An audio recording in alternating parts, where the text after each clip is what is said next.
Selamat datang di channel Pemuja Malam. Jangan lupa like, share, and subscribe ya. Terima kasih.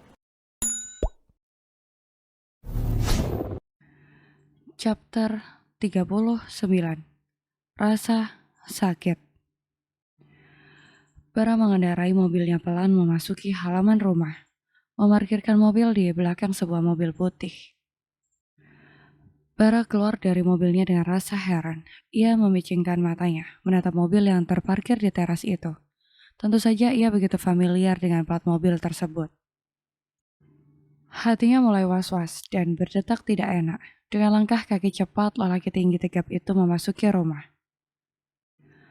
Lampu ruang tamu menyala dengan terang. Jantung Bara semakin berdetak kuat saat tak mendapati sang pemilik mobil di ruang tamu. Ia sangat yakin siapa pemilik mobil tersebut. Langkah kakinya semakin cepat, memasuki rumah yang tampak sunyi. Bara menajamkan indera pendengarannya. Darahnya langsung berdesir ketika menangkap sayup-sayup suara jeritan yang terdengar histeris dari ujung sana. Tepatnya kamar tamu. "Lepaskan aku, lepaskan, tolong." Terdengar teriak Alice frustasi. Sudah tak terhitung berapa kali ia berteriak. Hingga suaranya serak. Tenggorokannya terasa kering. Pintu tertahan saat Bara menekan handle-nya ke bawah.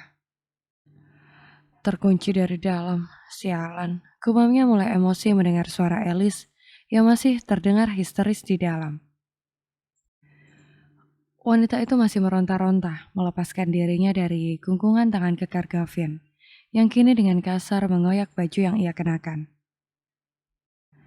Sekuat tenaga, wanita itu terus mendorong tubuh lelaki itu menjauh, walau tenaganya tak sebanding dengan tenaga Gavin yang lebih kuat. Alice menggigit lengan Gavin geram. Sontak, lelaki itu menghempaskan tangannya yang terasa begitu nyeri. Jejak gigi Alice tercetak jelas di sana. Wanita sialan, geram semakin menjadi. Gavin yang tak terima melayangkan sepasang ke pipi kiri dan kanan Alice kuat. Ia tak suka karena wanita itu sedari tadi terus menolaknya dan melawannya. Kesabaran Gavin habis jika harus bermain-main dengan wanita itu saat ini. Bara yang berdiri di balik pintu tertegun mendengar suara tamparan dan teriakan istrinya yang tercekat. Amarahnya semakin naik ke ubun-ubun. Ia seakan dapat melihat apa yang terjadi dari balik pintu itu. Gavin dengan kasar menangkap kedua pergelangan tangan Alice, menaikkan sepasang tangan itu ke atas kepala Alice, lalu menahannya kuat dengan sebelah tangan. Alice menggelengkan kepala dengan air mata yang telah berderai di wajah cantiknya yang kini pias. Tak pernah terpikirkan dalam benaknya, bahkan tak pernah ia bayangkan jika dirinya akan oleh adik iparnya sendiri. Ia merasakan sakit di pergelangan tangan dan hatinya. Harga dirinya dilucuti hingga terkapar di tanah. Ia merasa terhina. Gavin sudah dikuasai hasrat hingga lelaki itu kini gelap mata. Alice tidak mau lelaki itu menyentuhnya. Ia tidak mau hidupnya yang sudah mulai bahagia hancur menjadi mimpi buruk di hidupnya. "Lepaskan aku," teriak Alice lagi. "Jangan menangis sayang, aku akan memberi sensasi yang tak pernah kakak lelakiku berikan padamu.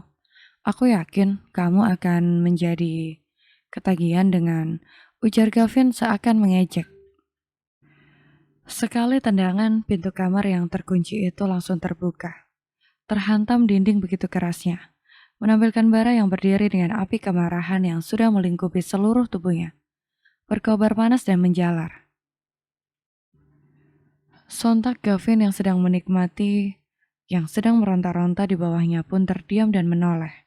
Bara bergeming dengan mata memerah yang semakin menajam, menatap pemandangan menyesakan dada di depan matanya. Gavin dalam posisi pakaian yang dikenakan istrinya masih lengkap, akan tetapi sobek di beberapa bagian. Wajah yang penuh air mata itu tampak begitu tersiksa. "Mas," Alice menangis, hatinya sedikit lega melihat keberadaan suaminya yang datang tepat waktu. Tangan kekar Bara menjambak kasar rambut Gavin. Dengan sekali hentakan, tubuh Gavin terhempas ke lantai, melepaskan gunggungan lelaki itu dari istrinya. Gavin langsung berdiri. Ia yang belum siap kembali mendapatkan hantaman keras di wajah serta perutnya hingga tubuhnya terhuyung ke belakang. Breng, umpat Gavin tak terima. Ia menatap Bara menantang, karena sudah mengganggu kesenangannya yang seharusnya hampir berhasil. Tangannya mengusap sudut bibirnya yang sobek dan mengeluarkan darah segar. Alice langsung beringsut dan berdiri dari ranjang, memeluk tubuhnya sendiri. Tubuhnya bergetar, ia masih syok dengan apa yang terjadi padanya saat ini. Ditambah melihat suaminya yang begitu mengerikan, seakan ingin lawan di hadapannya saat itu juga. Gavin menggeram kesal. Ia maju, hendak membalas pukulan Bara. Bara yang sigap menangkis pukulan Gavin langsung pergelangan tangan Gavin, hingga lelaki yang lebih muda darinya itu meringis kesakitan. Gavin tidak hilang akal. Kakinya yang panjang, tulang kering Bara hingga kaki Bara tertekuk, dan hilang keseimbangan. Kesempatan itu dipakai Gavin untuk melayangkan ke wajah Bara, hingga pria itu terduduk di lantai. Kamu pikir aku akan kalah darimu? Dan apa kamu pikir aku akan diam saja melihat kamu melakukan hal keji seperti ini pada istriku? Dada Bara bergemuruh, api di hatinya semakin bergejolak. Tak ada satupun lelaki di dunia ini rela melihat istrinya dilecehkan oleh lelaki lain, walau itu saudara kandungnya sendiri. Bara langsung berdiri dan melakukan perlawanan. Dua lelaki itu pun berkelahi sengit, saling dan menangkis. Tak ada yang mau kalah, satu sama lain saling mendorong dan mendesak mencari siapa yang menang.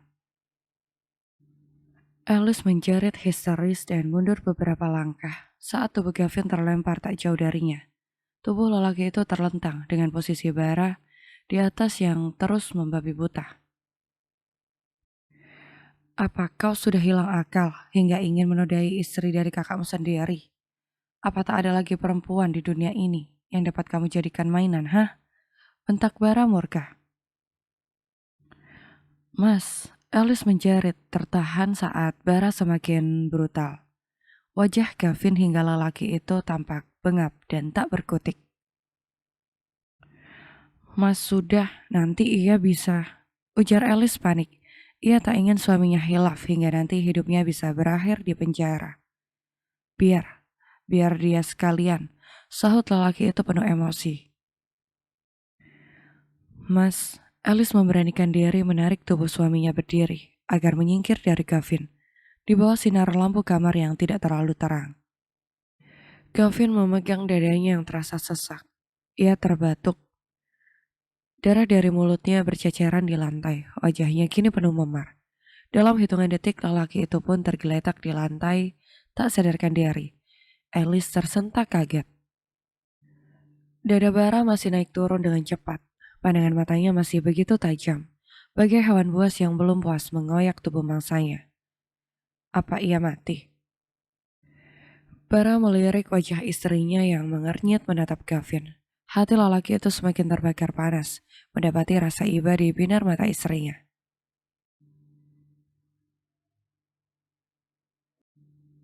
Emmanuel dan Jelita sudah datang ke rumah sakit setelah mendapatkan kabar langsung dari Bara. Gavin dibawa ke rumah sakit dan sudah diberikan perawatan intensif. Lelaki itu masih bernafas dengan baik, hanya mengalami memar dan lebam di bagian rahang saja. Kini di dalam ruang rawat VIP itu, Jelita duduk pada sofa panjang, sembari menatap tajam anak dan menantunya secara bergantian.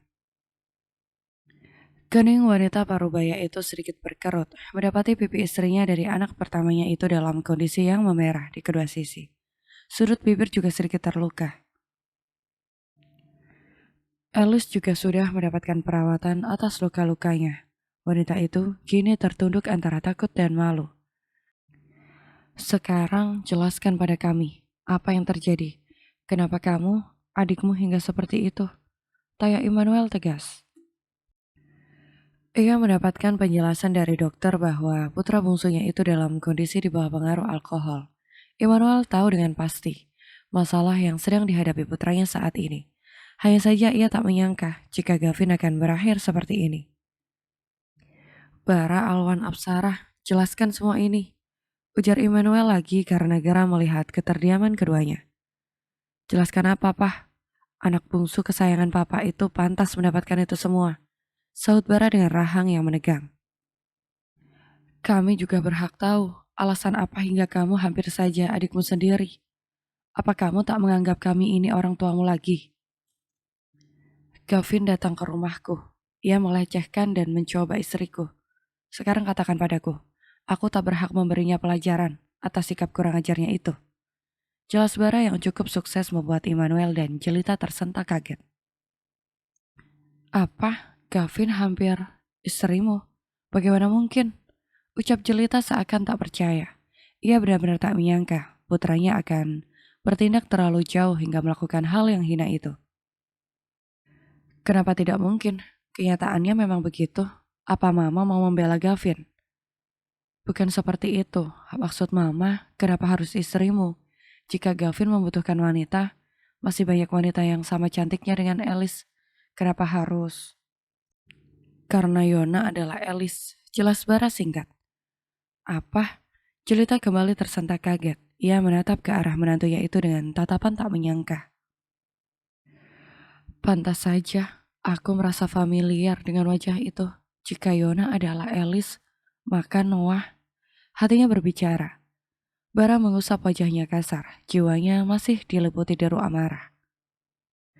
Gavin menyesal dan baru menyadari jika ia mencintai mantan istrinya dan berniat merebutnya kembali dariku. Jelita dan Immanuel saling berpandang, kemudian menatap anak menantunya kembali. Jadi benar, Yona adalah Alice. Kenapa kalian menyembunyikan semua ini dari kami? Dan Noah, bocah itu hampir seumuran dengan Brian. Apa kalian menjalin hubungan saat Alice masih berstatus istri Gavin? Dan bocah itu justru anak Gavin. Immanuel yang sedari tadi mendengarkan kini mulai membuka suaranya. Bara menghela nafas panjang. Cepat atau lambat, ia memang harus menjelaskan apa yang terjadi di antara mereka. Sebuah hubungan yang cukup rumit. Suasana ruang rawat inap itu sunyi dan hanya terdengar suara Bara yang menjelaskan semuanya dari awal hingga akhir tanpa ada yang terlewatkan. Kini helaan nafas panjang kembali terdengar dari mulut Immanuel. Lelaki tua itu tampak lelah. Pantas saja Gavin menggila, ujar Immanuel dengan senyum tipisnya. Ia menyandarkan punggung tuanya pada sandaran sofa, lalu menatap putra bungsunya yang terbaring di ranjang rumah sakit dengan rasa iba. Maksud papa apa? Tanya Jelita tak mengerti maksud ucapan suaminya. Kenapa putranya menjadi gila seperti itu? Perusahaan kini diambang kebangkrutan. Beberapa proyek gagal dan ia juga terjerat kasus penggelapan dana dengan nominal miliaran rupiah. Semua itu akibat wanita yang selama ini ia perjuangkan hingga membuang istrinya sendiri. Dan kini mantan istrinya muncul dalam keadaan yang berbeda. Papa yakin ada penyesalan yang cukup dalam di hatinya hingga mendorongnya melakukan hal gila seperti ini. Jelas Immanuel panjang lebar. Apa-apa, Gavin hampir bangkrut karena Gisela. Dada Jelita terasa senap dengan kepala yang seketika terjangkit migrain. Immanuel menganggukkan kepala pelan. Iya, dan yang membantunya adalah Dion. Bahkan mereka berdua selama ini selingkuh. Sekarang mereka menghilang, tak tahu ada di mana. Mama sudah sejak awal tak suka dengan wanita itu. Ternyata apa yang Mama rasakan semuanya benar. Wanita itu adalah wanita tidak baik-baik. Pantas saja, beberapa hari ini wanita itu tidak pulang ke rumah. Ternyata ia kabur dengan lelaki lain. Marah Jelita. Ia menggeleng pelan, kemudian menutup wajahnya dengan kedua telapak tangannya. Meratapi nasib sial sang putra yang dikhianati istrinya sendiri, hingga hidupnya menjadi berantakan seperti ini. Wanita itu dapat membayangkan betapa hancur hati putranya dengan kondisi hidupnya yang begitu terpuruk saat ini. Tapi, Jelita kini menyingkirkan tangan dari wajahnya. Tatapan matanya beralih menatap ke arah Alice yang masih setia menundukkan kepalanya.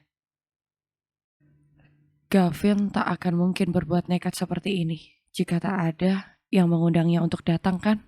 Aku tahu betul bagaimana kedua putraku. Sontak Alice menegakkan kepalanya. Ia menatap ke arah Jelita yang memandangnya dengan tatapan yang sulit ia artikan. Apa mama mau menuduhku? Ucap Alice membuka suara. Bukankah sejak awal kamu datang kembali ke dalam keluarga kami, kamu sudah mencoba mendekati Gavin kan? Aku lihat dengan mata kepalaku sendiri. Kalian berdua berbincang akrab berdua di taman samping. Lalu apa maksudnya? Mah, jangan sembarangan mama menuduh Alice seperti itu. Hal biasa jika sebagai ipar saling mengobrol dan bertegur sapa. Apa mama tidak lihat bagaimana kondisi istriku saat ini? Bara yang emosi menaikkan intonasi suaranya.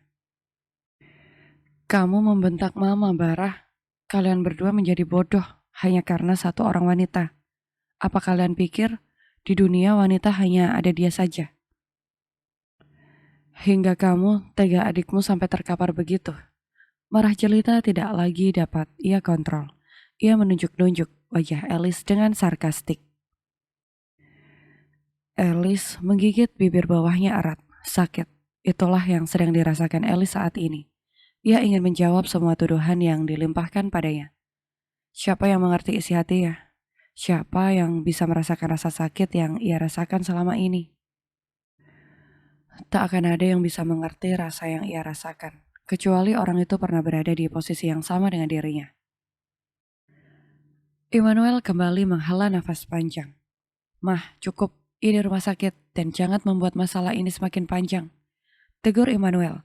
Ia mengusap bau istrinya agar lebih tenang. Barah, kamu bawa istrimu pulang. Biar ia istirahat dulu. Biar mama dan papa yang di sini. Bara meraih tangan istrinya untuk pergi dari ruangan itu. Tetapi Alice menghindari tangan suaminya. Ia masih diam dengan segala sesak yang ada di dalam dada. Antarkan aku ke rumah orang tuaku. Pintanya setelah keluar dari ruangan. Ia terus berjalan tanpa sedikit pun menoleh. Bara menahan lengan istrinya. Mereka berdiri di lorong rumah sakit dengan beberapa orang yang berlalu lalang. Tidak, kita pulang ke rumah. Aku akan memperketat penjagaan dan aku janji hal ini tak akan terulang lagi. Aku ingin pulang ke rumah orang tuaku untuk menenangkan pikiranku. Aku mohon. Tatapan mata Alice yang sendu menyiratkan luka yang dalam. Bara terdiam sejenak. Ia seperti sedang mengulang kisah lama. Kisah di mana wanita itu pulang ke rumah orang tuanya dan menghilang selama 5 tahun lamanya. Baiklah, tapi jangan pergi lagi dariku. Bersambung.